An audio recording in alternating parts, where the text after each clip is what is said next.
Most micros can make sounds of some kind, even a little handheld job like this one. Today we're going to be looking at how some micros can be used to generate music and speech, and we're also going to start looking at languages other than BASIC. Well, the writer of the music we heard at the beginning of the programme, whose fingers were indeed trembling over the keyboard, was David Ellis. Well, you were making some fairly sophisticated sounds there, but let's start with a simple sound on this machine, can we? Sure. Well, firstly, let's actually think about what makes a simple sound. You've got three things, really, to consider. Firstly, there's the pitch, how high or low the sound is. Then there's the duration, how long the sound actually goes on for. And then there's the volume, how loud it is. Now, on the BBC microcomputer, we've got a command called sound, and this enables us to assemble the ingredients to make a simple sound. Well, first of all, we have to think about which channel of sound we want to use, because the BBC Micro actually produces 4 sounds through 4 channels, because there's a sound chip buried deep beneath the cover of the machine, which is beavering away producing these 4 sounds. So first of all, let's go for channel number 1. They're numbered 0 to 3. That's right, yes. Next we come to the volume. Well, the volume can be from -15 up to 0. -15 is in fact the loudest. It's a bit unfriendly, but you get used to it. Makes some sense. That's right. Well, we put in -15 there anyway. Then we come to the pitch. Well, I'm going to put in a value of 4, and 4 in fact is middle C, halfway up the average piano. Next we come to the duration. Well, I'm going to put in 20, which is a sort of reasonably short length. And then when I hit return, we'll hear the sound. It's a long way from being music. Yes, it's pretty boring. The point is, if you're writing a simple little tune, a tune is actually made up of sounds of different pitches and different durations strung together in what you hope is a reasonably interesting way.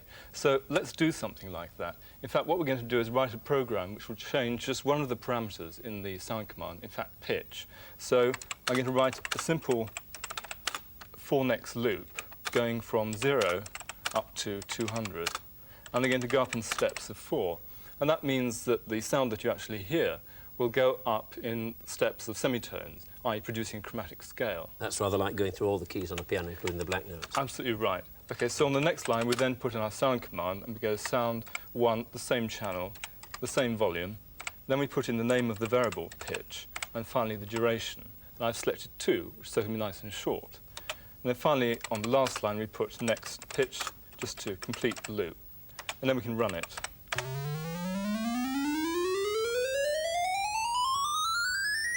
Well, it's more fun, but it doesn't sound much like a piano. No, well, the point is that all the sounds actually in that run are still starting and stopping, just like the original immediate sound command that I executed. And if we look at this bit of graphics, you can see how the pitch and the volume suddenly starts and then suddenly stops. And that's pretty boring, really. Yes. But in real life, you'd rarely get a note as simple as that. Oh, that's true, yes.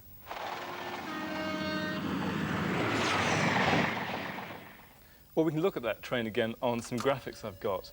I think this is a 440 from Paddington coming along. And you can see that as the train comes near the man, the volume builds up to a peak. That's the bottom line. That's right. And then the pitch drops down to a lower level. So what we've really done here is we've taken our original sound and twisted it a bit. We've actually given it a shape. We've gone from the rectangular shape of starting and stopping to something which is nice and smooth with a sort of bell shape to it. So the question is, how did we actually do that? Well, if you actually look in the program that we used to generate those graphics, we can see that there's this command called envelope here. And this is the second command in BBC Basic for making sounds. Now, it's a bit more complicated than the sound command because we've got 14 parameters that make it up. And those 14 parameters actually generate the shapes of the pitch and the volume of the particular sounds that we've been looking at. And we call those shapes envelopes. It looks a very complex command. It's a bit tricky to use because you've got to work out all those parameters. But what you can do is use a utility program which works those numbers out for you, or at least you hope it will. Now, I've got another little program which I can demonstrate to you, which actually turns the BBC microcomputer into a simple little synthesizer using sets of those envelope commands. And what I've done is I put onto the special function keys sets of these 14 envelope commands, which will create different sorts of sounds. So, for instance, if I set in that number, I get that sort of sound. That sort of sound with another set of numbers. Just by changing the various 14 parameters? That's right, but we can also go through the parameters one by one and change them. And if, for instance, we increment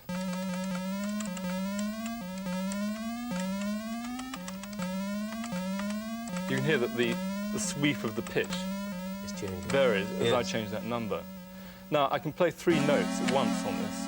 It's great, isn't it? But the problem is that entering music from a typewriter keyboard is not a very easy way of putting music in. And I've got a more sophisticated setup that I use over here. But in principle, it's pretty much the same as the other machine. You've got a microcomputer here, a disk unit, a display, and an input device. Yes, that's true. This time you've got some additional hardware, which is really a souped-up version of the sound chip, which produces 16 channels of sound. And the input device this time isn't a typewriter keyboard, but a proper music keyboard. Now, the point about this keyboard is it doesn't actually produce any sounds. What it does do, though, is it produces data, which is sent down the ribbon cable into the computer. And that data corresponds to the notes that are played on the keyboard. So if I play, then I've just sent information into the computer corresponding to that chord. So those are on-off switches, just the same as those are on the keys on the ordinary micro? Yes, that's absolutely right. Now, the point is, if I can actually play a line of music on the keyboard and send that as data into the computer, I can then record that data in the computer's memory. And then I can access that data out of the memory and play it back with an instrument. So we're recording the notes, or numbers, in fact, into the memory, and then we're taking the numbers back out of it, and then putting our envelopes and so on top. So let's just try doing a bit of recording with this.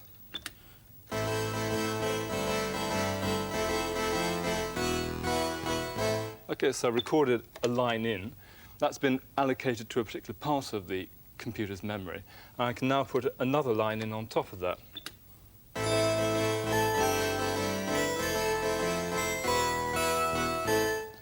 And then I can put a third one in on top of that, the tune.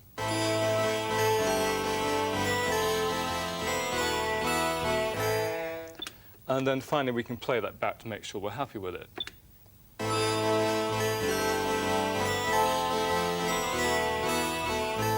That's great. Now, the important thing to remember is that all you've recorded into the computer are numerical representations of the notes played on the keyboard. It's actually rather like having a word processor where you put the text into it, and then you say, OK, I want to print out that text with a different character set on the printer. So I can now take a line of music and play it back out of the memory with a completely different sort of instrument. So let's do something like that.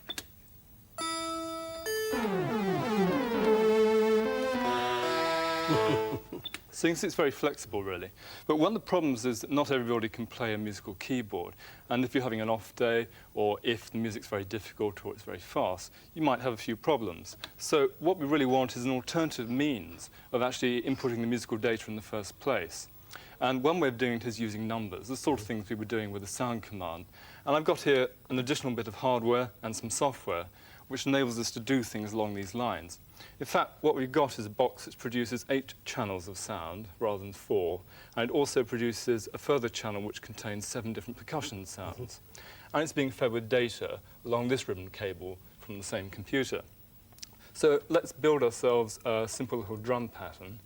Well, here we see on the screen that for the pattern we've got 16 steps, and these steps represent the drum beats that we can put into a drum pattern.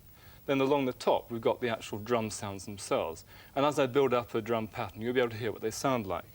Now, where I actually want a drum sound to occur, I put an X. And I hope I get the X in the right place. Now, I just put in the bass drum. I'm now going to put in some snare. OK, so it's gradually getting there. Now I'm going to put in some closed hi-hat on alternate beats. And next, I'm going to put in some cymbals here. And finally, I'm going to put in an extravagant tom-tom roll. OK, and now we can listen to it. The point is you can take one pattern and then chain it to another pattern and so on, and build up an ever-changing drum bass for your piece of music, which is great fun, really. Well, the other thing you can do also is to actually put in your notes in the form of numbers. So let's put in a piece of music that I've already put the numbers and also the percussion track in, so we'll get both the pitch parts and the percussion out of.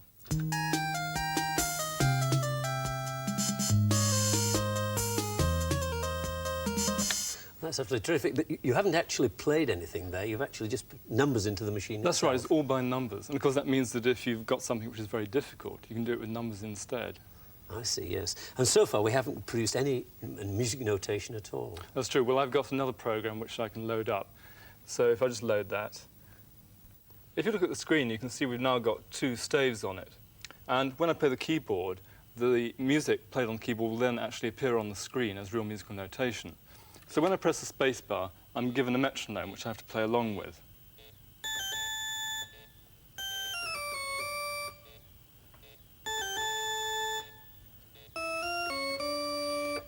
Well, I don't know what Bach would have thought of that. Not a lot. But once I put the notes into the computer, I can then print those notes out as hard copy on a printer. And if you made a mistake when you were playing it in, would you have to replay it before you could correct it? No, you wouldn't. You could just tell the computer to go to the part of the notes that you've entered where you made the mistake, and then you can edit it using part of the program called the music editor. In fact, over here, we've got a slightly more sophisticated music editor, which allows us not just to enter and edit one part of music, but in fact 3 pitch parts and the percussion part as well. Let's have a listen to it.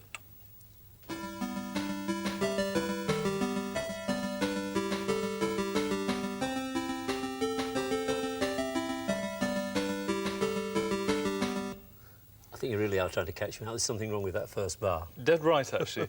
That C there should in fact have been a B, so I've got to edit that. And so we now take our editing cursor down to the bar where there's that incorrect note.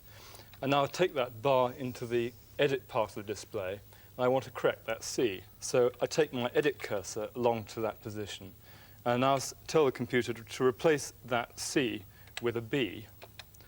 And you can see it's now put right that incorrect note. And now I can return the corrected bar into the original piece of music. And we've now got a B rather than C, and it's all OK. So now I can play that to make sure. Yeah, that sounds OK now, doesn't it? It does, yes. So how long is it going to be before you can type in a whole score for a complete symphony orchestra and then play it back in our own homes? Well, sticking my neck out, I'd say 2 to 3 years will give us a micro, which will be the all-singing, all-dancing machine, and it'll be cheap and easy to use as well. And how long is it going to be before you can get singers on it and replace Pavarotti and people like that? Well, actually, we can already do that because you can buy as an add-on for the BBC Micro a speech chip, and we can just try having a go with that. We use the sound command as before, but we use a different channel. We use channel -1. And we now have to put in the number corresponding to a particular word, because inside the micro there's a ROM which contains about 200 or so words, and each word has a particular number given to it. So let's choose, say, 179, which corresponds to the word computer, and we'll put that in, and then finish off the sound command. Computer. Well, did you recognise whose voice that was? Well, it sounds a bit to me like a computer imitating a human voice. Well, actually, it's Kenneth Kendall's voice that's encoded in the speech ROM in the computer. Well, 200 words doesn't seem to be a very big vocabulary to me. No, it isn't. What you do to get around that, actually, is to use bits of other words. And so we can take any of the words on this list and then chop and change bits of them and then string them together to create different words. And can you make up whole sentences? Oh, yes, you can. And now for something completely different. Well, I think it'll be a long time before that's reading the news. Yes, I think so. Thanks a lot, David. In earlier programmes, we've written little bits of code in BASIC, and as we've seen, for some applications, BASIC is very hard work, and it often helps to use a program written by someone else or even a different language. For many serious and advanced applications, we want to be able to communicate with the machine in a language which is related to the job we want to do, whether it's the language of the musician or of the steel worker.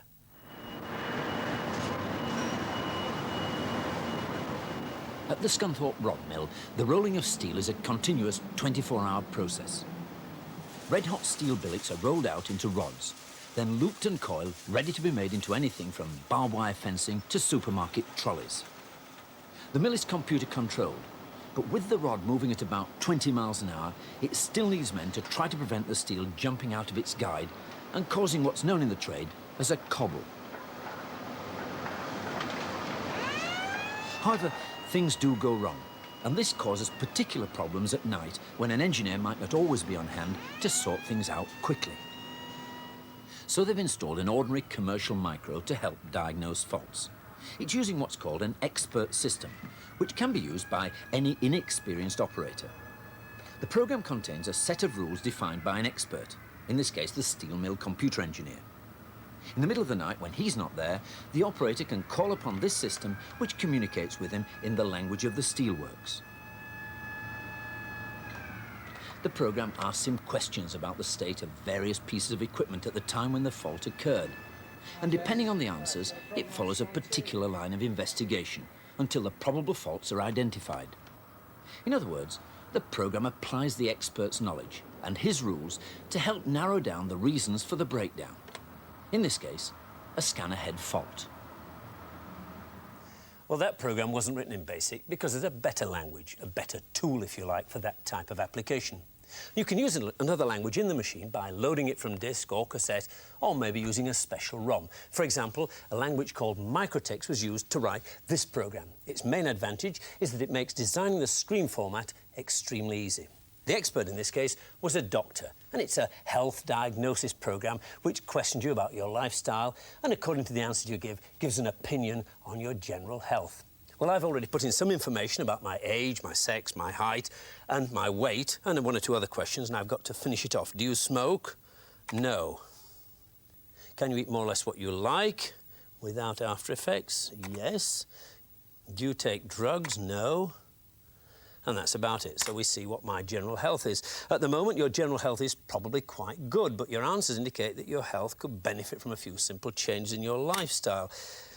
Your answer suggests that you may be overweight. Carrying too much weight is not only unattractive, but can also increase your susceptibility to some types of disease, notably heart and circulation problems. Well, of course, the opinion it gives is only as good as the person who sets the questions, the expert, and it's quite clear to me that in this case, he got it a bit wrong. Well, this program behaves in a totally predictable way.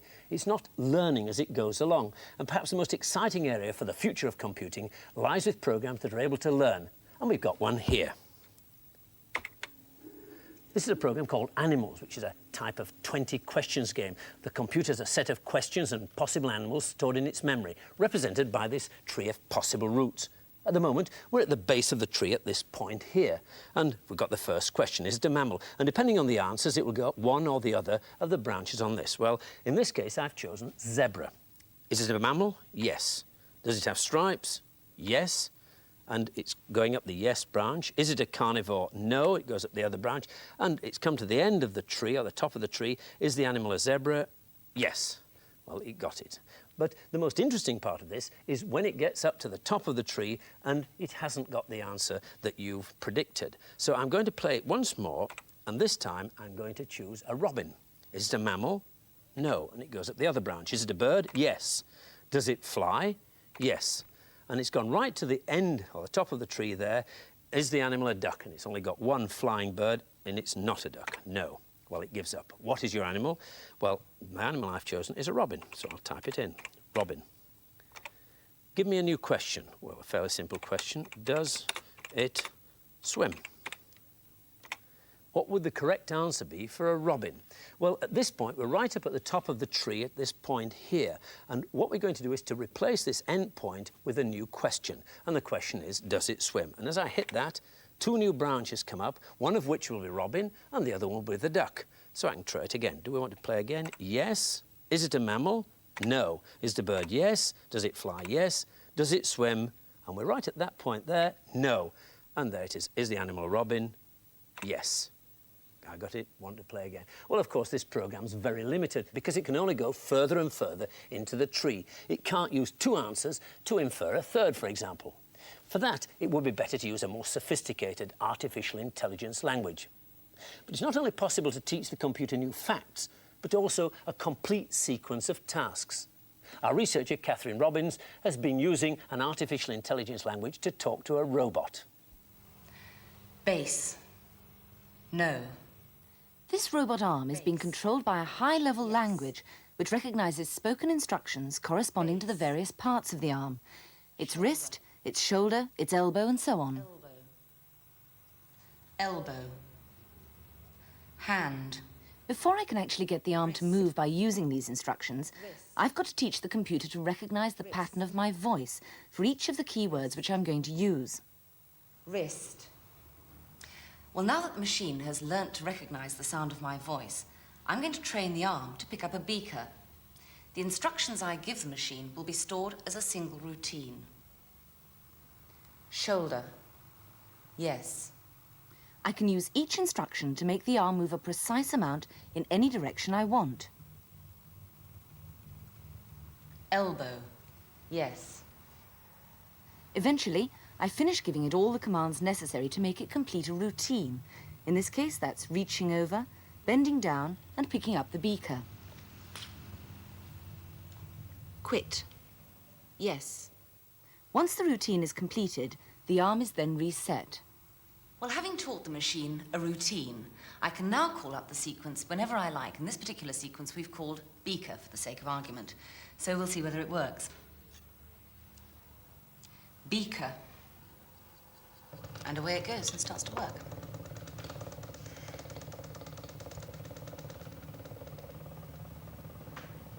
I could also teach it other routines, such as put and box. Then it would only be a step away from understanding a complete sentence. Put beaker in box. Well, that's a very nervous-looking robot. Next week, we'll be getting our own robot, the BBC Buggy, to appear to do intelligent things. And we're looking at how we can link the computer to the real world, sensing what's going on and controlling equipment. Is that all it does? Well, see you next week.